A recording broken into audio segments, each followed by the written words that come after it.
welcome to the Women Writing Podcast. I'm your book coach, Lisa Kovala. I'm an author accelerator, certified fiction and memoir book coach, and the author of Like Water for Weary Souls, Sisters Winter War, Surviving Struthoff, and the upcoming Hygge House Cozy Mystery Series. As a Finnish Canadian, I also love my coffee. Take a coffee break with us as we chat about all things writerly with authors and publishing industry professionals. And don't forget to sign up for my Women Writing newsletter on Substack and subscribe to my YouTube channel for more great content. In today's episode of Women Writing, I'm having a coffee break with Margaret McNellis. Margaret is a fiction author, poet, artist, and archetypal astrologer working at the intersection of story, art, and cosmic symbolism. Her work explores identity, belonging, and the ways our past shapes who we become. Hi, Margaret. How are you? I'm good, thanks. How are you? Oh, I'm so good. I'm so happy to have you here. Oh, I thank was on you. your Same. podcast, I know, a few months ago. It was so fun. So it's so great to have you on mine and to have more discussion and continue our conversation about all the things writerly and book coaching and stuff like that. So I've introduced you through your bio, but can you just tell folks a little bit about the kind of work you do in terms of writing? What kinds of things you Yeah. publish? Yeah, sure. So I love historical fiction. I like writing stories about belonging, identity, and transformation. I tend to gravitate towards stories that take place in the lands of my ancestors, which is basically runs anywhere from like the Greco-Roman world to like the Celtic Amazing. area. And I actually you know how Ancestry will send that thing out like, oh, we've updated your ancestry.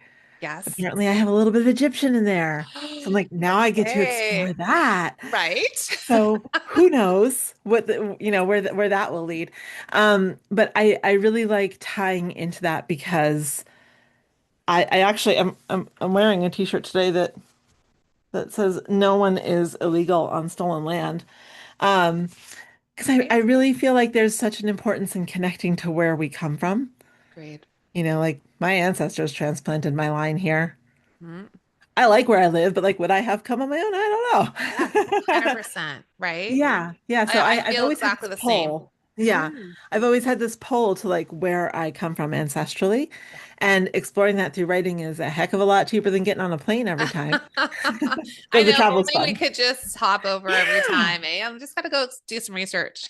Yeah, I'm just gonna go to Calabria, no big deal, Yeah. and I'll see you for dinner, Yeah, like yeah, exactly. No, I think that's so, like, I feel exactly the same way.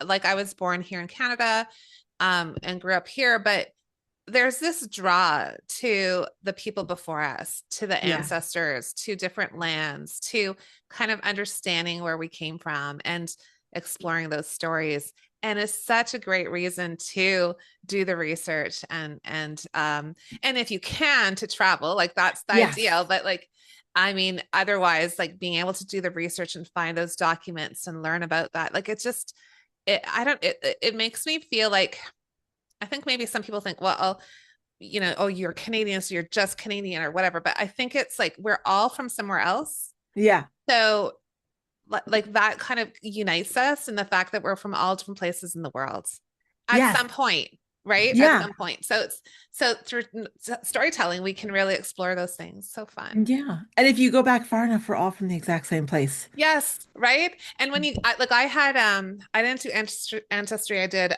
23andMe, which is Mhm. anyways, it's been sold or whatever now.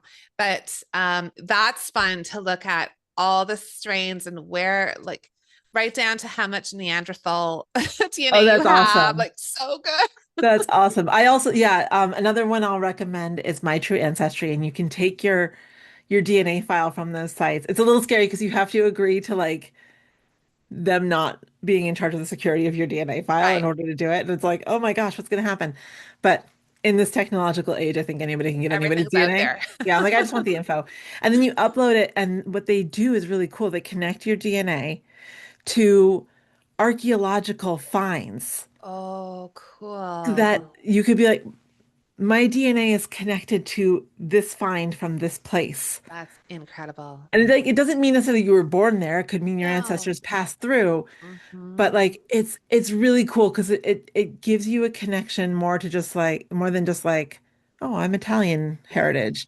To be Yes. like, my ancestors set foot Yes. in this place specifically. It's so exciting. That It's so is. exciting. It's like their little fingerprints or footsteps left Yeah. behind from like maybe hundreds and hundreds of years. And Yeah. like it's astonishing to think that and how really as people we've traveled all over the place and our original DNA has changed and shifted all over the place. Like All makes over. me feel like the world is way more united than it may feel right now. I think that's the heart of it. It creates a sense of belonging Yes. that even if you don't have it in your local geographical sphere, Yeah. you can feel it internally through that. And the other thing that always strikes me is that, especially when you go further and further back in the past, surviving was so much harder. The amount of things people had to survive just so that we could exist today Yes. is mind-boggling. Yeah. Incredible, right? Yeah. Yeah. And if you think about all the, like, if we individually think about the things we're going through, like personally or collectively, it can feel very, very overwhelming. Yes. But to understand through ancestors and through people before us that this is the human condition Yeah. and we will survive and we can survive and we're strong and resourceful and we have like an ability to think through these problems and make it better. Like I'm not going to be the person who says humankind is you know, we make lots of good decisions, but we do have We the do. capacity and we always Yes. have had. Otherwise we wouldn't be here, right? Like it Right. just Like our bodies are wouldn't pretty be. frail when it comes to bodies. Like you think of like a dinosaur that's much more created for just like raw survival. Yes. But for us, it's all about our minds Yes. and our adaptability. Amazing. Yeah. It really is. And so yeah, going back in time through story until they have actual time travel, which I'm not sure would be a great idea for I the know world that at might really large. mess with the what is it? The time Time continuum, space whatever. continuum. Yeah, Star like we Trek. don't need paradoxes added to Yeah. the other things we're dealing with right now, right? But like for me, that's as close to time travel as it gets. Yeah, it's And true. even the places that I have traveled to, and it's been so special the two times I've gotten to go abroad in my life. But the fact that there's so much modernity there, Hmm. I kind Yes. of like it in my imagination a little bit better. Yes. You I know? I think that's fascinating comment because I did some research for when I was writing my dad's book. And I remember being in a location where some really terrible things had happened during World War Mhm. II. Like, and I had done enough research that I could, and I'd seen images and things, and I could imagine exactly what happened and where, and ships sinking and the whole thing. Like, and it's like such a horrific day. And yet here it was a beautiful, sunny, beautiful day with people at the beach, playing, people on their bikes. It was just like this idyllic place. And it was like a time shift, like, okay, Yeah. here we are, and this is how it should be. And that should never have happened. But also, like, they were like, it's like the image was overlapping with what I Hmm. was seeing. So I kind of love that too, that when you go to these places, understanding the history, you can see the multi layers of a place and what's happened there, and the Yeah. and actually it was quite beautiful to be there and see that it was lovely and people were happy and it just all the things that it should be. I agree. And there's almost like a universal absurdity, and I don't mean that in a degradation way. Yeah. But like when I went to the Tower of London and I'm standing at the site where Anne Boleyn is was executed, right? And there's like an ice cream truck 10 feet away playing like ice cream music. I'm like, this is so weird. This is Like weird. what and I won't launch us into another 40-minute discussion of the Tudor Queens because I know we can go there. We'll come back to it at But the end. yeah, yeah, right. But like knowing everything that Anne went through, and then it's like do do do do do do do Yeah. do, like with the ice cream music, and I'm like, what is Yeah. happening right now? It's so Right. weird. Yeah, it is so bizarre. But also, I mean, it's kind of delightful because Yeah.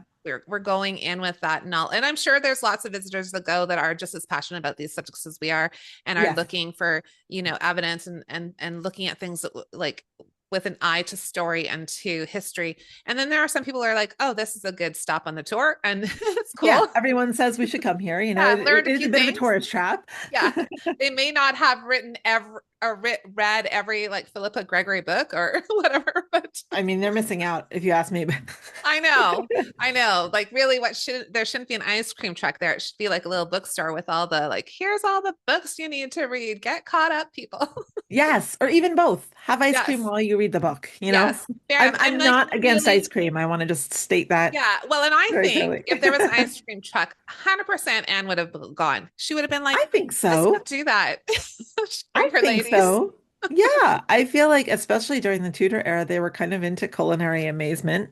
That's right. And Yeah, what's more amazing than ice cream? right. Yeah, she would have been in line. She would have been first Yeah, in line. Let's be she would have honest. been. Yeah. Awesome. Well, I just love everything that you do in terms of your Oh, writing thank you. and the historical stuff. I love it, love, love, love that. But I also am fascinated by another topic that you delve into. And about a year ago, maybe even longer now, you did this most beautiful astrological visual for me. And it was just like, so it was combining like your knowledge of astrology, but also your beautiful artwork. Cause like you're multi-talented. You're not just a writer, you're a book coach and you're an artist and you're an astrologer and all the things. So can you tell us a little bit about so you turned it is it called archetypal astrology? Like what does that encompass? Yeah, so first of all, thank you. And it was so much fun to work on your birth chart. Um, so archetypal astrology, there's all kinds of branches of astrology. It's a really vast study, and I would say archetypal astrology is probably the closest to what like Jungian psychology taps into.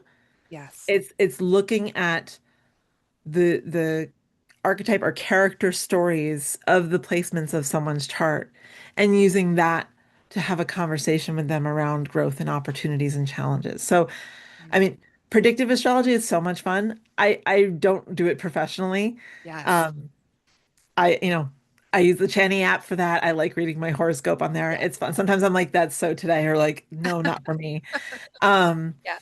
and I think that that can be a really good gateway into starting to understand astrology. But Yes. I think for me, archetypal astrology goes deeper. And when it comes to writing, Hmm. studying my own has helped me understand who I am as a writer, what my process is, what I love to write. And it's like all the things that I told you I love to write a few minutes ago, they're all baked right into my chart. You can Yes. see the evidence in it, Yeah. evidence for it right in my chart. Incredible. So, practicing archetypal astrology is more about developing a language for naming the things that we feel. Mm. It's like when those insights come and they come through that lens, they're things that like most people already know about themselves, but they haven't said it, they haven't admitted it, they haven't owned it. Hmm. And Hmm. once they do, it opens doors for them. Yes.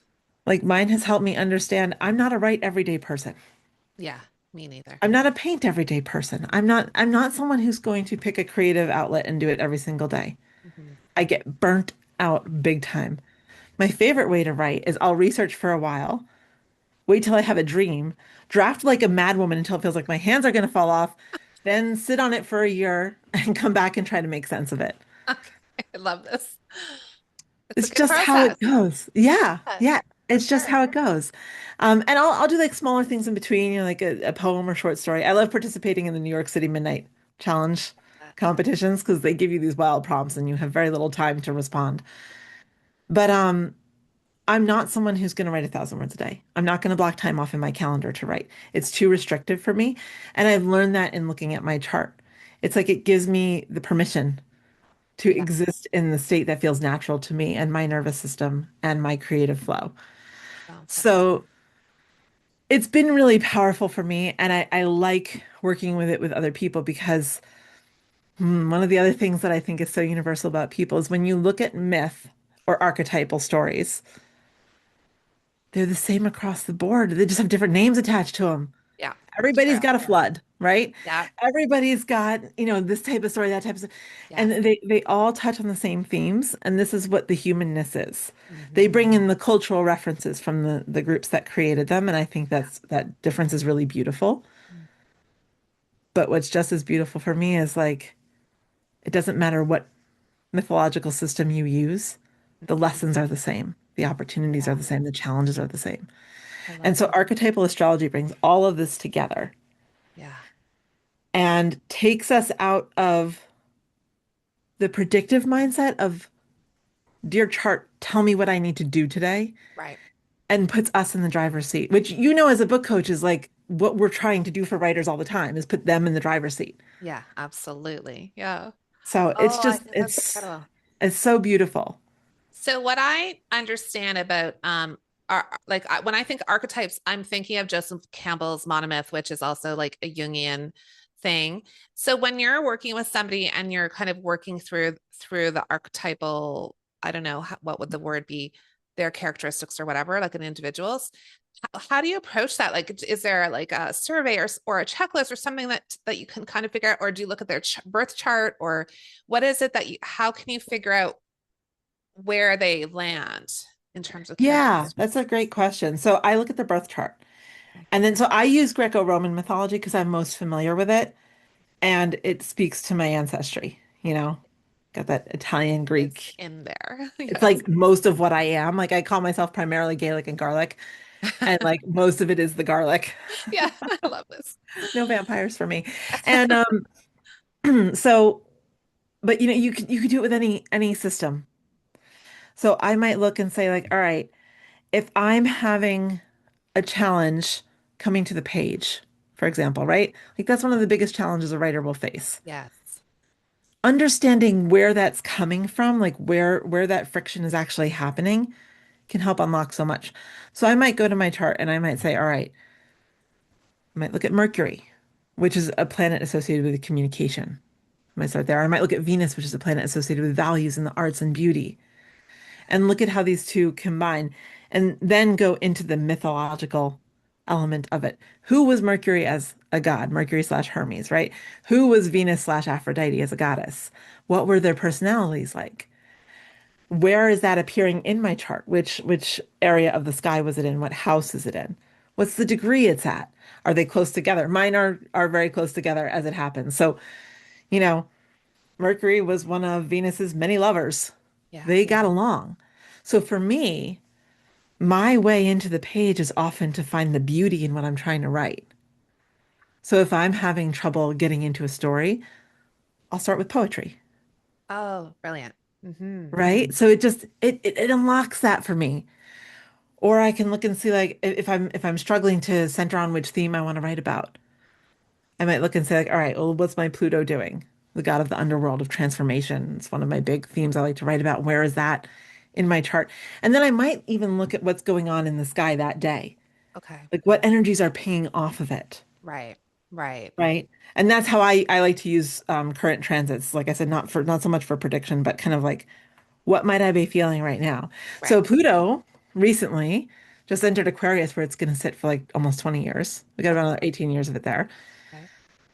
So where that's hitting in my chart, that's where my Mars lives. So then I might say, okay, who was Mars? Mars was the warrior god, drive, you know? So if I Scary. want to drive into, yeah, if I want to drive into a story, I can write about transformation right now. That's the period of life that I'm in, which fits because I'm at midlife, so it's all Yeah, transformation, that's right. right? 100%. 100%. So, you can look at these things as a static fingerprint of who you are, and that would be the natal chart. And then Okay. you can bring in what's going on now. You can also look at what's called aspects, which is the relational positions they share. Okay. So, like in my chart, the moon and Neptune are connected. Neptune is about the ocean and imagination and dreaminess and fogginess and mystery. I like stories that include a little tiny bit of magic. Not a ton. Yes. I respect fantasy writers. I don't feel like writing a magic Bible. It's Yeah. not, I don't like to do so much planning on the front side, so it's not right for me. But a little tiny bit of magic. So like in my book Daughter of the Seven Hills, my main character can commune with the dead on occasion. And I don't go into giant explanations of why that is. She doesn't know why that is. She can just do it. I think it just happens. It just happens. So like that's sort of like the level of magic I like. And Yes. it's sort of like that Neptune moon connection, Yes. Oh, you I know. love this so much. I love that there's the birth chart part and you can kind of figure out who you are and why you are. But I like how you're explaining it that it's not I don't want to offend anyone, but sometimes folks have particular things happening in their health or life or mental health or those things. And sometimes they're using it as a reason not to. Hmm. And you're saying, understand it and find your road in and unlock Yeah. it. Instead of like, oh, well, I can't because this. It's like, oh, Yeah. that's what's happening. How do I figure out how to go there? How do I like, why am I feeling this? What can I do about it? I love that so much. It's so proactive and creative way of thinking of it because I just know I do it too. Like I'm like, well, I can't XYZ today because of the da da da da, right? And it's just an excuse that shuts us down. Yeah. I can't go for a long walk today. It's windy and I'll get Yeah, cold. yeah, yeah, Well, I could put on a coat and a scarf and a hat and then yeah. I'd be But fine. that's no. No, it's windy and it's cold. Yeah. And obviously, I mean, there are sometimes big, heavy things, right, Yes, that we a hundred experience in percent. life. And Yeah, I don't subscribe to the belief that our soul chose to be tormented in any particular way. I subscribe to the belief that our soul chose to experience certain energetic opportunities and challenges. yes, How those present in our life is different. And, I don't like there's a whole school of thought and a split in astrology where some people think that like if you've been traumatized, your soul chose that for you to learn from. I don't believe that. right. I believe that your soul chose to have an energetic challenge or opportunity, and that may be how that happened. And then there's also external, everyone has their own willpower, Mm-hmm. Mm-hmm. and people do bad things to other people sometimes, and sometimes there's no rhyme or reason Yeah. Yeah. for it. So I think that approaching astrology through archetypal patterning as opposed to predictive patterning allows us to maintain our free will. I think that's amazing. I love to watch astrologers and people who do the tarot and tell me like I'm in Aries about what the week is going to be or the month or whatever. But to be honest, like within about 5 minutes, my head is somewhere else. I'm doing something Yeah, else. you forget. But I love their beautiful, lovely voices telling me this, it's usually um so positive and encouraging and all the things. But like the next day I won't remember what any of Yeah. that was. So like thank you for all those predictions, but also I'm not really, but this approach feels like, oh, this becomes more authentically who you are. Because it's not that I don't connect when they talk about Aries and Aries energy and all the things. I'm like, yep, that is me. Like it helps me to understand why I jump into things, why I constantly like I'm making certain choices. And sometimes I have to say, like, not everyone's an Aries. Like I have to relax because Yeah. they're not all they're not they're not going to approach life the same way I do. And so it's kind of a way for me to understand myself in a way. Yes. But this version, like the archetypal stuff, feels really authentic. The predictive stuff, I feel like I kind of don't even remember what they said. Yeah. I mean, and I keep my Channy subscription going because I love her readings for the week. Yeah. Because she'll tailor it to your rising sign. Yes. Okay. And sometimes I'll also listen to just like her general for the world kind of thing. I never remember what the exact, I can open my birth chart on any given day and see what Yes. Yeah. the planets are doing. I'm not going to remember what she tells me. I don't even necessarily remember when she's like, oh, Thursday is going to have this kind of energy. But listening Yes. to it, I find it very soothing. Again, I like listening to her voice. Yes. I find it's like it's a way of belonging Yes. because she's That's right. speaking a language that interests me, Yes. Yeah. right? And like sometimes she'll be like, "Man, this is going to be a crazy week," and I'm like, "Okay, overall the week Okay. might feel crazy, Yeah. but it's just a week Yeah. and I'll It's survive okay. it." So That's right. it has that sort of benefit, and so I don't mean to suggest at all that predictive astrology isn't useful. I think it can be very Yeah. useful. It can be. Yeah. But when it comes to understanding who we are as a writer, what Yes. we like to write about, I think it's the patterns, not the predictions, that matter the most. Yeah. Yeah. Because that's That's what's going to unlock for us. Like I just had this happen from this happens to me all the time. Or I'll try a different house system. There are lots of different house systems, by the way, which arrange how things fit okay. together. Like everything's always in the same sign at the same degree, but like the Yeah. house system changes what the wedges on the chart look like. Okay. And I just learned about a new We need one. visuals next time, I Margaret. know, right? I just learned about a new one called Draconian, which is all about your nodes, your lunar nodes, and it Okay. focuses on those, and it like sets your north node at the start of Aries so that you're like at the start of your season coming into this life. What are you here to do? And it just kind of shifts everything a little bit. So now I'm getting fascinated with like using different house systems or checking out sidereal astrology, which is usually what's used in like Vedic astrology or Chinese astrology. And I find, there are people who say, like, oh, this is my house system. This is what I stick with. And that's great because you Yeah. can go really deep. But I kind of like playing with all of it too Yeah. and So seeing good. like under this lens, Yeah. how do I operate? Yeah. That's What so am I cool. here for? What do I Yeah. care about? You know, So, and but it's so much it's so deeper much than, fun. like I think I'm like on the surface of like interested and kind of knowing just a little bit, just enough to make me interested, not enough to like be able to talk really intelligently about it. But I must say, I often read Susan Miller at the end of a month. Like if she puts out the January prediction thing, Yeah. I will read it. Like I might read it in the beginning of January, but I'll forget. And then at the Yeah. end of January, I'll read it and I'll be like, holy crow, like, wait a minute.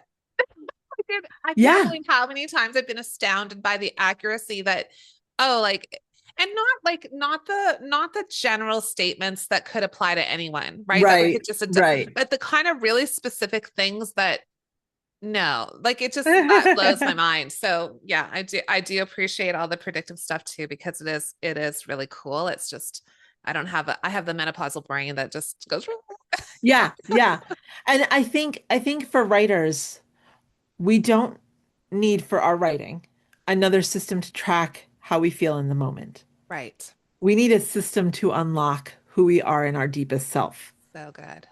right? Like I'm not saying don't listen. Like I said, I use predictive and what's Yeah. called mundane astrology, which is like the kind of transits that are affecting everything, right? And I use it all the time, but not for my writing, not Yeah. for understanding my character motivations or like my themes or who I'm becoming as a writer. Because I'm sure you feel the same way. I'm not the same writer I was 20 years ago. Oh, I was no. writing Or even zombie 5 years fiction, and ago, there's nothing right? wrong with that. Yeah, but it's just Yeah. like that's not me That's anymore. right. And so by revisiting this again and again and again, Yes. you can have new things unlock. That's so And cool. it's so fascinating to It's me. so fun. It's so fascinating. It's so informative. And then, so when you're coaching a client who's writing a book, maybe it's their first book, they've come to you because they understand where you're coming from. Like they understand your work with astrology and well, obviously you're a book coach and you write yourself. So how would you help them use these techniques for their writing? Like, what might be some kind of strategies that you could Yeah. employ? So a couple things that to me usually come up with first time writers is finding the power of their voice and trusting it, Yeah. right? So be looking at what Pluto is doing in their natal chart because Pluto's about power and transformation and reclaiming power. Be looking at things that maybe their fourth house, what came before, what they came in with, uh, preconceived um, programming Yeah. that they experience around, with a discussion around their writing. It's Mhm. not a therapy session. Right. Yeah. That's not my job. I'm not certified for that. Please don't come to me for that. That's right. I will not be able to help you with that. But That's right. looking at so as an example, I'm very, very fortunate that my family has supported all of the wacky things I've ever wanted to do, from like martial arts to paleontology to writing. They're like, whatever, we're here for it. So I don't know exactly where this narrative came from. It did not come from my family that I grew up with, of just like, if you can't make money at it, Right. why are you going to do it? Right. So That's a whole societal narrative. yeah, it We've all is. been taught that, even if our parents didn't say that, Yeah, it's out yeah. there. Like it's not a real job. Mm-hmm. Just do it at night and on the weekends. Yeah. And Hobby. it's like a hobby, yeah. And I'm like, but you know what? My brain doesn't want to do it on the weekends. It wants to do it on a Wednesday at 7 in the morning. Right. Like Yeah. so looking at things like that, that we can kind of unlock those struggles before they stop the writer, Yes. I think is really important. And then also looking at general motifs that they might want to think about in their writing.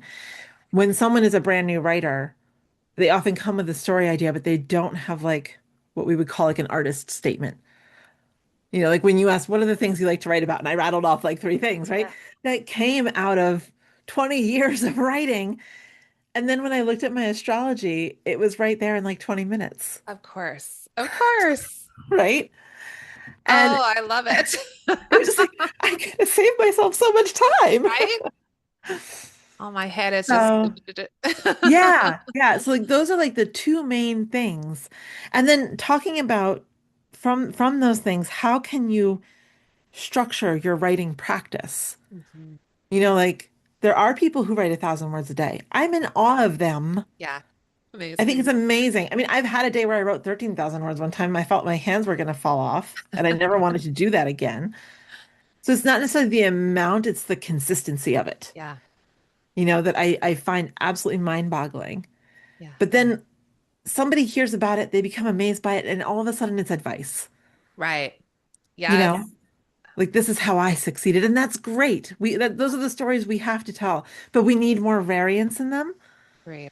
And Mhm. so by looking at a new writer's chart, we can then look at what structure of you as a writer is going to make you feel successful, is going to make it feel possible to tell your story. Like I said, I write in seasons.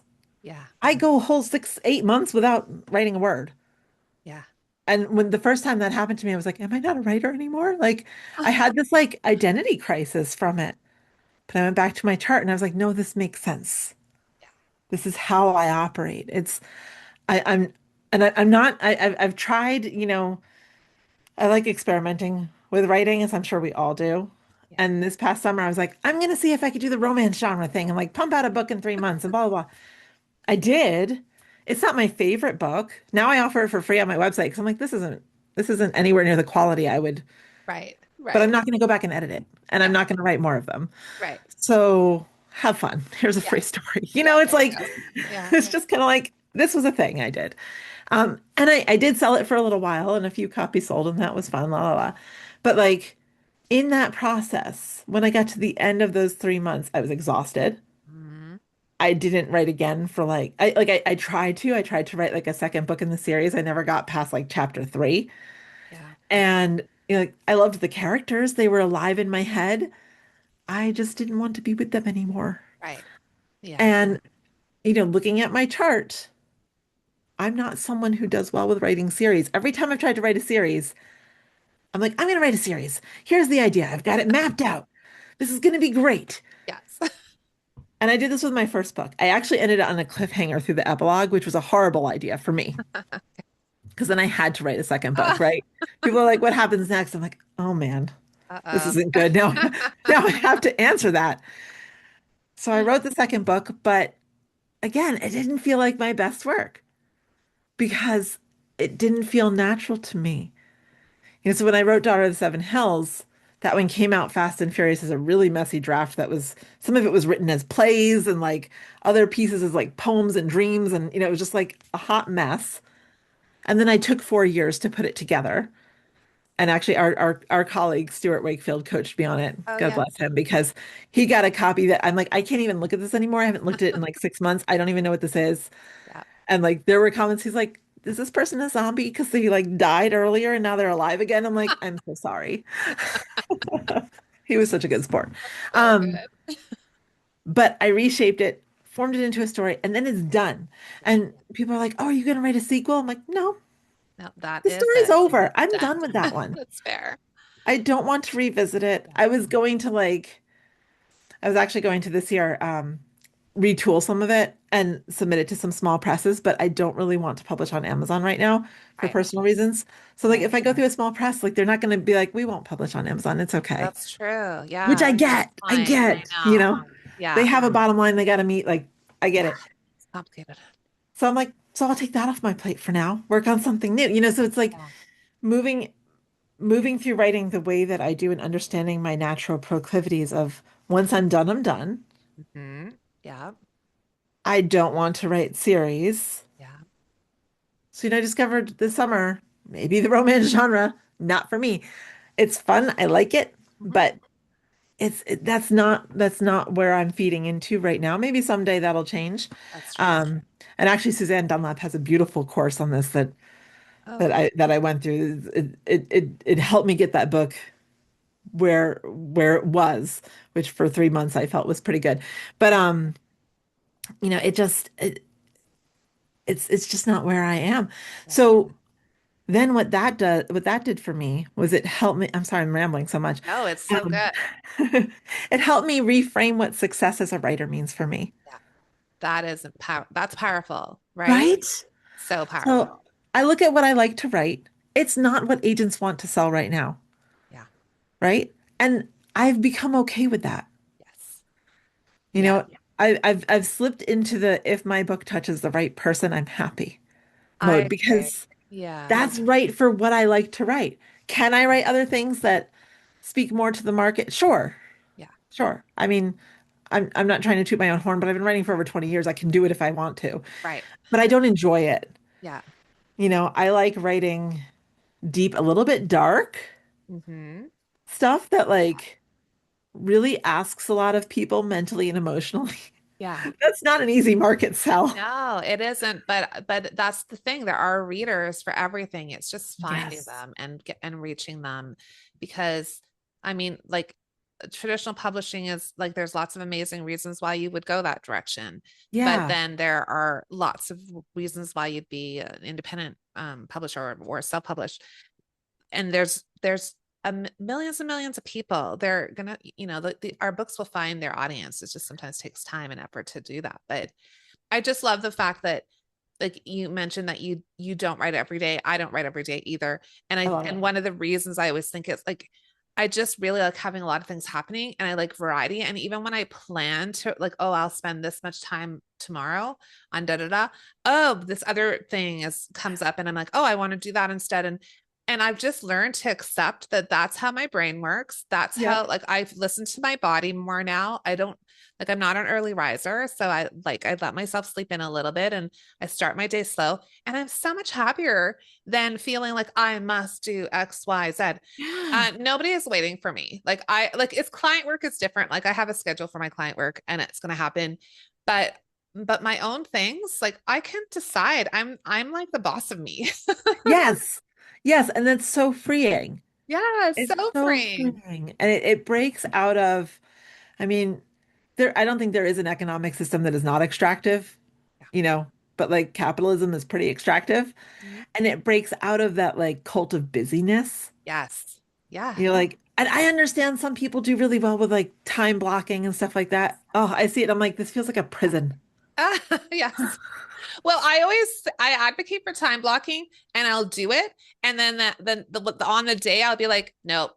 So Yeah. like it makes me feel in control. It makes Okay. me feel like I have a plan. I have Yeah. like the couple things that need to happen. But the reality is I kind of ignore the times on the block that were blocked out. But usually I only try to block two things in a day. And they happen, just not where I plan them on the schedule. Yeah. So I'm like, it's almost like a resistance. Like, oh, I was supposed to do this at 1 till 3. Watch me. I'm not going Yeah. to, but I'll do You don't it get like to at tell me what to 5. do. Yeah. Yeah. Yeah. It's like something in my head. I was like, no, you're not doing that. But then it does help me like kind of go, oh yeah, these are my priorities for the day. So they have to Yeah. happen. It just has to happen when like it has to happen at some point. And that makes me feel like kind of like I'm bucking the system a little bit, but also still getting it done. Yes, I feel the same way. I use to-do lists in that same manner. So like even with not so much with like imagining and researching and drafting and stuff. But like when it comes down to like editing and preparing for publication, I'll make a to-do list. Here are all the things that need to happen, Yeah. and here's the date they need to happen by. Yes. And maybe I'll get them done a week in advance. Yes. Maybe I'll do them 5 minutes before they're due. I'm Exactly. not sure yet. And it'll be fine. It'll all be fine. It'll Because even all if be it has fine. to change, especially now that I'm currently just publishing ebooks on my website, I can Yeah. do whatever I want. That's You right. know, it's Yeah. total freedom. I mean, Um, total freedom. Yeah. And I yeah. think there's such like, I think it took me a few years after I left teaching in 2022 to come around to like not living by the sound of the bell, Yeah. like the bell rings and you must, and the bell rings and you must. And it was like, and it took me probably 2 years to go, oh, there's no bell and no one's waiting for me. It Yeah. was like now I'm totally okay with it, but like there was a time where I felt kind of guilty, and almost like when my husband would come home and I would tell him about my day, I almost felt like I had to report like, well, at 8 I did this and at 10 I like he doesn't care. Yeah. He doesn't care less how I spent my day, but I felt like I had to be responsible to somebody. Yeah, right, right. And I'm Someone's got like, to know exactly where I am and what I'm doing at all times. oh my gosh, it's so good. But it's so freeing for a writer to work with you and feel like, Thank you. okay, there's so many ways that we can approach this that are not, like dogmatic, and that they can Yeah. find their path. And I think that's important for all writers to understand that like that advice, I mean, I've talked about this before too, is that advice of writing every day just never fit my life. And now that it could fit my life, I still don't do it. Right. Like I Yeah. totally could write every day because I have the space and time to do it. It's not going to happen. And I'm great with it. But Yep. like, the people who can do it every day, great for them. And they love the structure and they're productive. I have a friend who writes every single morning with a group online, like at 7 a.m. I'm like, Oh first of yeah, I all, think I know which is it that group in yeah, England I that think yeah, I don't know yeah. which one it is, but it like it sounds great, except I don't even think I can open my eyes enough to look at the keyboard. Like it's just not for me. And I'm happy for the people it works for. But yeah, it's just nice to be able to think of figuring out the archetypes, figuring out like where you're coming from intrinsically and how to work through your writing in that way. Like I think this is eye-opening to me because it's not Oh, so something glad. I've heard about before, really. I've never talked like I've talked about astrology, but not in this context. And I think it's brilliant. Like what you're Oh, doing thank is such you. a cool Well, thing. And there's so many people I think that will see this as such a beneficial way to approach their work, right? thank you. Oh my I kind of gosh. landed on it by accident. How did I you was land on it? all right. So I was this past summer I was like I got to get back into book coaching. I miss it. I like working with writers. I like talking to writers. I said, but I'm gonna do like the kind of things that I know work for other people. That is always for me should be the first flag that is like, no, Margaret, that never works for you, basically, because it just doesn't. So I started doing it and I started doing this weekly writing group, which was a lot of fun. And I liked the people who came and I did I participated in a summit, which was a lot of fun. And I enjoyed doing it. And I started working with a writer and it was a lot of fun and I enjoyed doing it. And then we ended up parting ways and afterward I was just kind of in this space of like something about that felt wrong. Okay. It's not that like there was anything particular about No. it, but like it didn't feel right. Yeah. It wasn't sitting in me right. It made me feel tense and Yeah. like I was nervous to get on these weekly writing calls and there was no reason to be Yeah. nervous. Everyone was super chill. Um, and I could just like feel it in my body. My shoulders would go up, you know. And I'm like, all right, I'm gonna hit pause. I'm gonna stop coaching for a little while and figure out what's going on, right? Maybe it's just fall. It's busy. I was teaching. I was in a play. I was, Yeah. All the things. it was a lot. So it's like maybe I just need a break. So after the holidays, I started thinking again. I'm like, I really want to do astrology again. I used to give readings at some local shops, and I always liked it. But people would come in, when am I going to get married? What's my next job going to be? And I didn't like answering those questions. Yeah. Not because I couldn't find responses for them in their chart. To be honest, there's so many keywords for everything in the chart, you can find whatever response you want, Right. which Sure. is another reason I don't love predictive Yeah. astrology That's for fair. coaching somebody Sure. Yeah. because it can take away their sense of free will, Mm. right? They Yeah, feel makes like things sense. are fated and like this is how it has to be. Um, so I didn't like that. And I was like, let me think about how I can combine them. And actually, all right, so my relationship to using ChatGPT has been tumultuous at best. There are days when I'm like, this is the worst thing for humanity. I never want to touch it. And there are other days where I'm like, this is an amazing tool. I waffle. I'm not going to pretend I don't. I'm trying to use it less, but like, this was actually a perfect thing to use it for. I went to it and I was like, I like working with the writers. I like astrology. I want to discover the best way for me to bring them together and offer them. And like it's interesting because since I've been coaching, astrology almost always comes up in the conversation at some point anyway. I'll just Yeah. happen to ask someone like, well, what's your sun sign? And then we go from there. I'm like, actually, can I pull your chart up?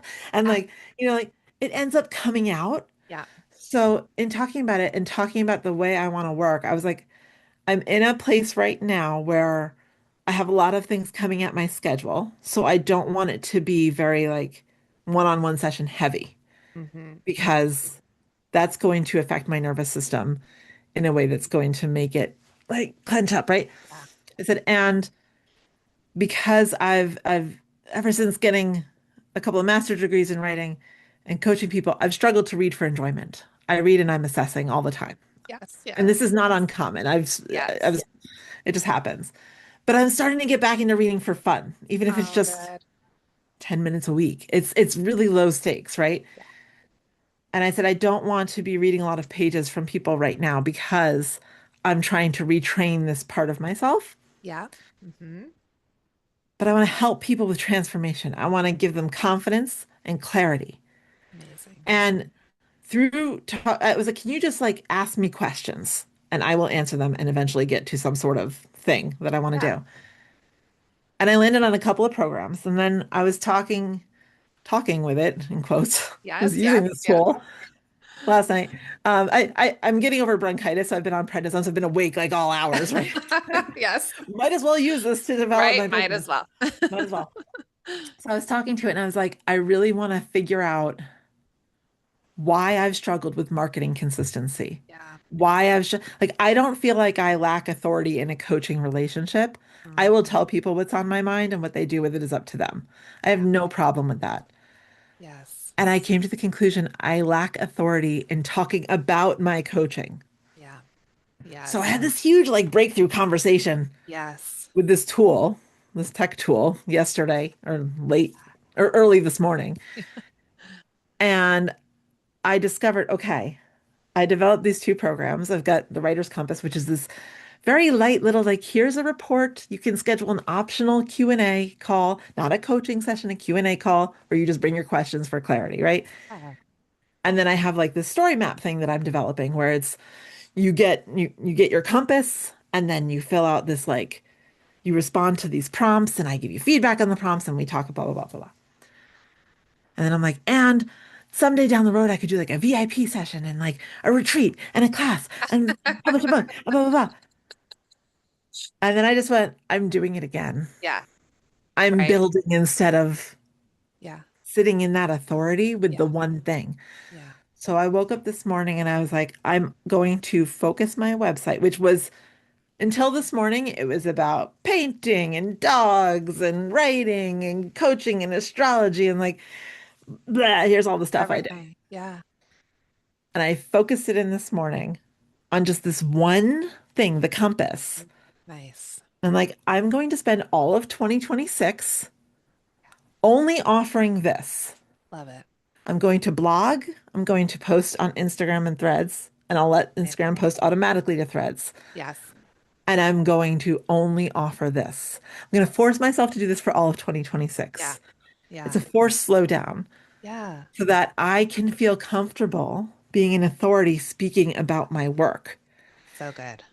And then this unlocked things about the writing. Yeah. Oh. Where I was like, because I'm bad at marketing my books too. Yeah. People like ask me about them and I'm like, we don't have to talk about that. Let's just not talk about it. Let's just go read it. It's fine. It's over there. Over I there. don't want to talk about it. Like when Daughter of the Seven Hills came out, a friend of mine owns a shop locally, and she's like, "I want to have a party for your book." I'm like, "That is so kind," and we did. But the day of the party, I was like, I don't want to get out of bed. Oh, I don't want to go. I don't want to yeah, read this in front of people. yeah, I don't, and it's not that I wasn't proud of the work. I'm actually really proud of that particular book. yeah, I don't like being in the spotlight yeah, for any reason. I like being in the background, which is why coaching is so great because it's yeah, like, yeah, I'm going to help you and you go do the stuff, you yeah. know? That's it. Yeah. But I was like, all right. And then I was interrogating, like, all right, is my pullback from Amazon, is it really just because of my ethics or is it because I don't want to be public? I was like, it's a little bit of both. Okay. So I will go back to draft to digital with my Okay. books when I have the energy to put them up there. I'm not in a Fair. rush. Yeah. But just sort of like in this place of like, I discovered that I feel the need to be right in order to be seen as someone with authority, Hey. which is really interesting because when I write historical fiction, in every single story that has mattered to me, I'm tweaking something from history anyway. I'm purposefully making something wrong Yes. Yeah. Yeah. because I want people to think about their preconceptions about the past. Mhm. And Nice. I announce it in the author's note. I'm not, Yes. you Yeah. know, Yeah. Yeah. I'm You're like, not I being like, changed this on purpose. yes. It Fair. wasn't this way, right? Yeah. Um, and I'm like, there's this disconnect between who I am privately and who I am publicly in this. And it's not from a sense of, from a desire to be inauthentic. Mm. It comes from not wanting to take up space. Isn't that fascinating? It is. Yeah. So I'm looking at my chart and I'm like, okay, what's my Pluto up to? Right. Right. And as it happens, I've known this for a while, but I'm coming to the end of what's considered the midlife Pluto transit, which is when transit in current Pluto, transiting Pluto, is 90 degrees from where Pluto was when you were born. Oh. It's called a square. It's kind of an Okay. uncomfortable Okay. relationship position, right? Okay. And that is the driver of most midlife crises. Okay. All right. So you're right on schedule. Yeah. I won't say the driver. It's the patterning of it. The Right. planets don't do anything to us. They are just planets, Yeah. That's right. Yeah. right? That's And some people say Pluto isn't a planet. I do, but whatever. yeah. To each their own. But for me, looking at that and saying, like, okay, Pluto in my chart is at the end of a sign, which means it's like I'm done with this and ready for the next thing. Yes.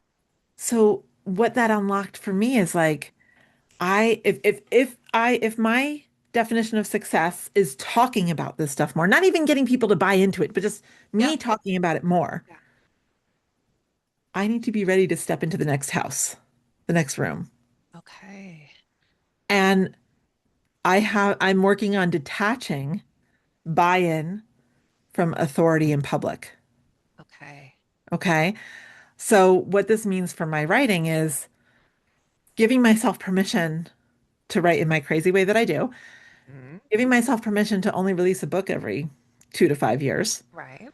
giving myself permission to write what I want to write, even if I know it's not like gonna be like a bestseller, Right. giving myself permission to publish where it feels ethically safe for me to do so. And all of these things connect back to the chart and came out of this like this business evolution of returning back into myself Yeah. and accepting who I am, not trying to change it, Yeah. just saying like, this is who I Mm-mm. am, this is what I'm comfortable with. How do I work with it now? Yes. And so then And I went back to the chat GPT and I was like, let's make a schedule for me. I want for the first 3 months, I only want to publish one blog a month. Then I'll make it 2 blogs a month, then three, then yeah. four, so that I'm then publishing weekly by the end of the year with matching social media posts. And I can post in between whatever. I'm like, I can post about whatever I want. Yeah. It's a personal account. I'm not making it a creator account. Hmm. So if I want to post a picture of my dog, that's what I'm doing. Hmm. Absolutely.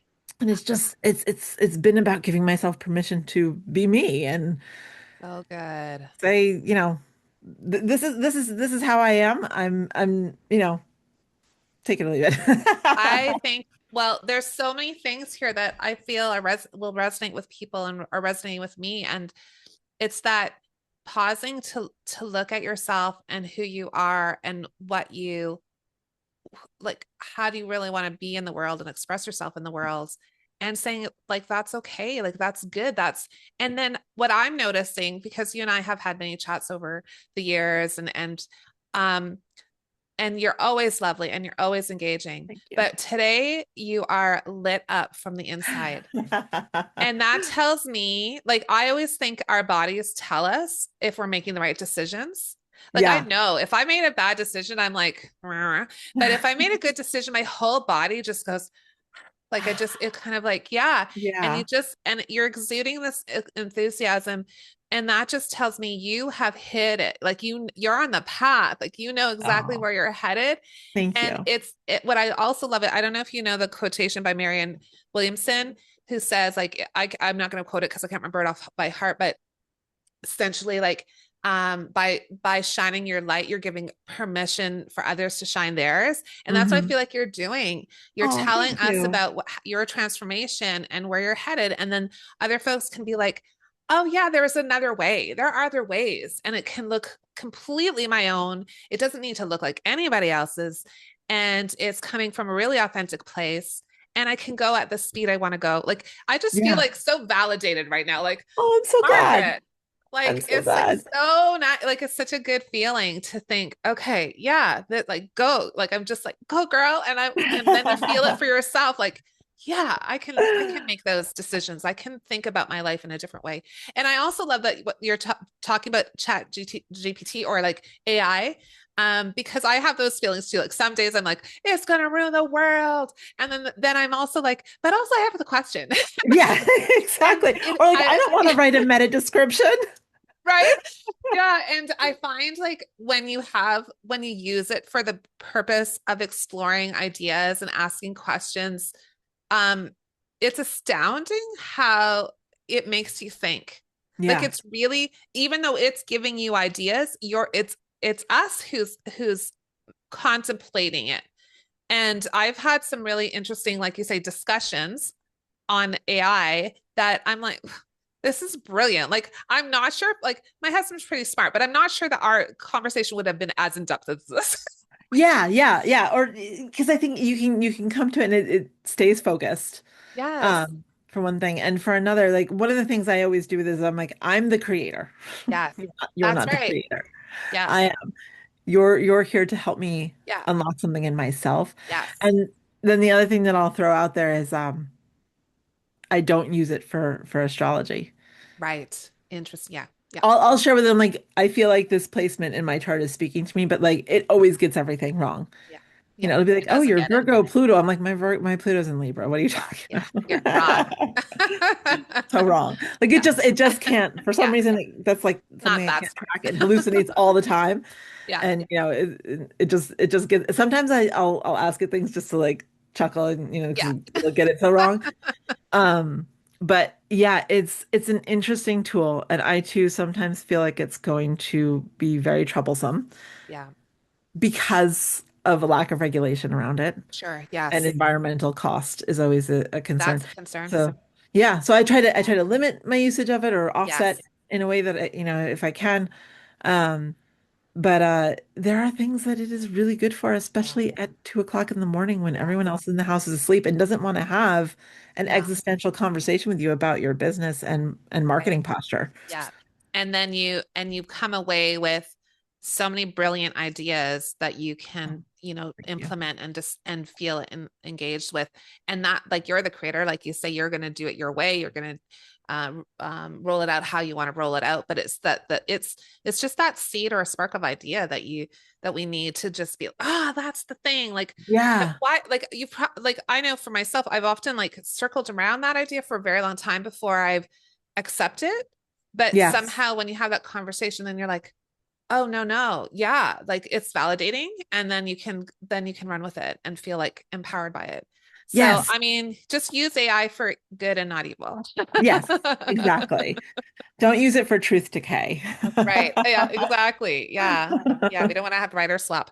So I want to ask you one more thing, because it's necessary because we're both huge Tudor fans. So I want to know, like, in the Tudor history, who do you think is, like, one of the most misunderstood people? Oh, one of the most misunderstood people that I mean, like everyone, but also Mhm. if I'm going to be more specific than that, um, I'm actually going to say Henry VIII, and then not in defense of him, Okay. because I think he did horrible things. Yes. And I Yeah. think As you did. he Yeah. had a lot of parts of him that were a monster. Yeah. But the other piece of that is, I think, understanding where the Tudors were coming from requires an understanding of the War of the Roses. Yes. And knowing that, like, this was life and death stuff all the time. Yeah. And, like, kings were made by stealing thrones and taking off heads. Yeah. And this is what he came out of. So, Yeah. again, it doesn't excuse him taking off other people's heads, burning people, all the No, horrible things that he did. that's right. Whether or not that was because of a personality change due to a massive TBI, Mm-hmm. some scholars are saying that. I could get behind it, but like it still doesn't excuse it. You know, you're still responsible for like murdering all these people, Henry. Yeah. And like, but I think he's one of the more misunderstood Yeah. people in that. And the interesting thing about that is that everything when people usually talk about Tudor history, it's usually swirling around him somehow, Yes. Yeah. right?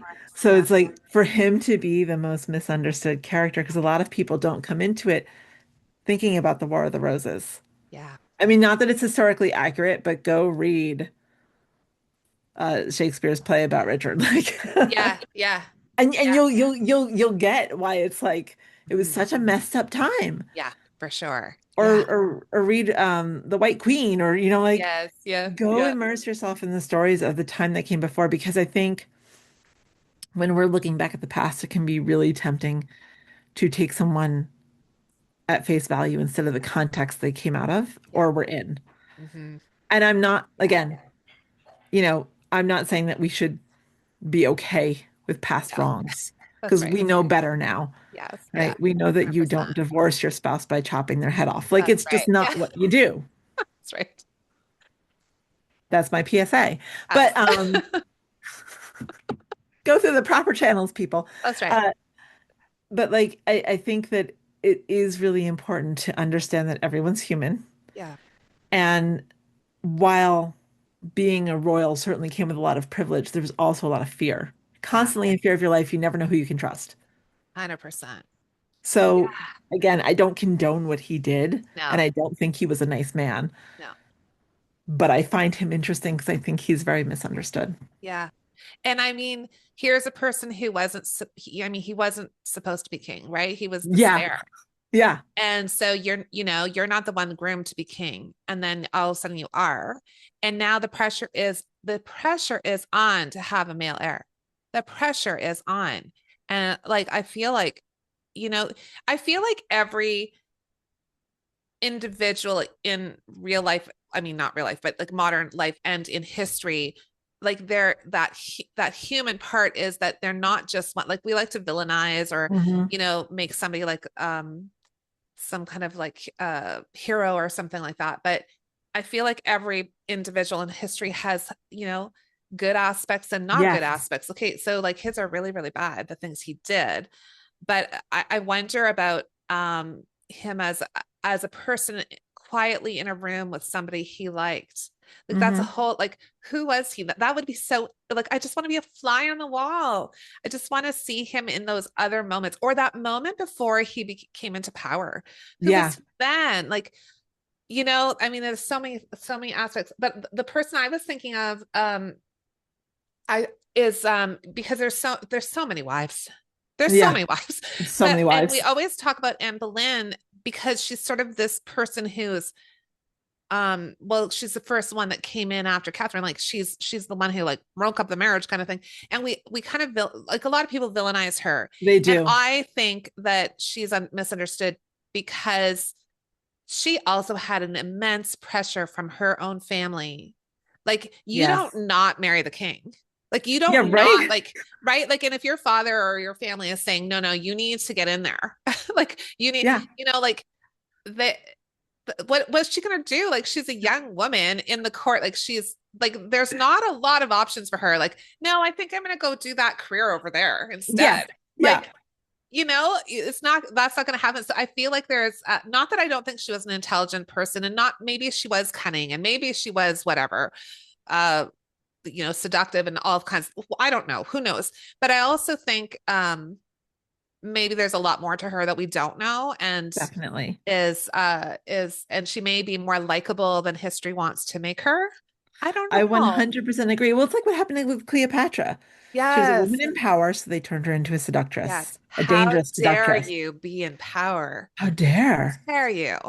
Like, And right? they did the same thing with Anne. Yes. You know, like, was it right to break up his marriage? Probably not. But Probably like, not. but it wasn't only her. Yes. And Oh, her, and they were pushing yeah, Mary into it first, her sister, you know, like until the king 100%. lost interest in her. Yeah. And I mean, and like for him, it was completely okay to have as many mistresses Yes. as you want. That was Yeah. expected. And if you were asking, like some woman who was married, the husband and the court would just turn a blind eye to that. Like it was fine because it's the king. So the whole culture of it was like, gets a free for all, but the women are like, whatever, like they're just being used really. But I Yes. think that was kind of cutting a band to be able to, I mean, I think it might have been her father, but like let's hold him off, but keep him interested. Well, Yeah. like that, because it took years and years before that divorce It went through. did. And also, okay, like I think, all right, so I think the things that we're talking about, I think the show The Tudors does really well is it shows that nuance of these characters. But the Yeah, one thing it doesn't do really well is emphasize that by the time Anne even met Harry, he was like almost 30 years, like 30 years older than her. His leg was rotting. yeah, Like he was he would already not not have good. been an attractive Yeah, prospect if he wasn't king. Ellie. Yeah. Probably bad tempered most of the Yes, time by then. You know, like yeah, it wouldn't have been like, oh, let me get with that. yeah, Like yeah, like she probably 100%. had to psych herself up for that Yeah, marriage, you for know? sure. I just find the whole thing, they're all fascinating. Yeah. I also I'd really admire is, I want to say, Anna Cleves, who got Yes. her divorce and got her house and went on with her life. I thought, here's an interesting woman, because how did she make that happen? Like she must have been a behavior that was like acceptable to him, and not threatening, and so in her own way playing the game to Yeah. make sure she kept her head, and they got the divorce, and it was amicable, or well, I don't know if it was amicable, but anyways. I mean, they um reportedly became friends later down the line, maybe yeah, even lovers. right. So like So it's yeah, so interesting. I think every single one of them is interesting. Yeah. And then Same. Elizabeth, but that's for another day. We'll talk about Elizabeth. Yeah. I love her. She's amazing. Anyways, I was so thankful for you to come on today. Oh, I thank really, really you. enjoyed our Same. conversation as always. I always come away with so many amazing ideas, and feeling I don't know how to explain, kind of buoyed up by the way you approach your art, the way you approach your life, the way you think about other people, and how helpful and you are, and energetic about all of these things. And it just makes Oh, me like thank you. feel like oh, I don't know. I just have this nice energy. So I hope Oh, that thank others will you. feel the same way. And they should go check out your brand new website at margaretmcnellis.com.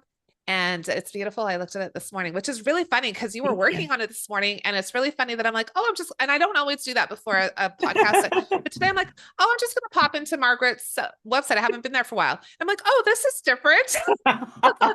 This Like is literally like, in the last yeah. 24 hours.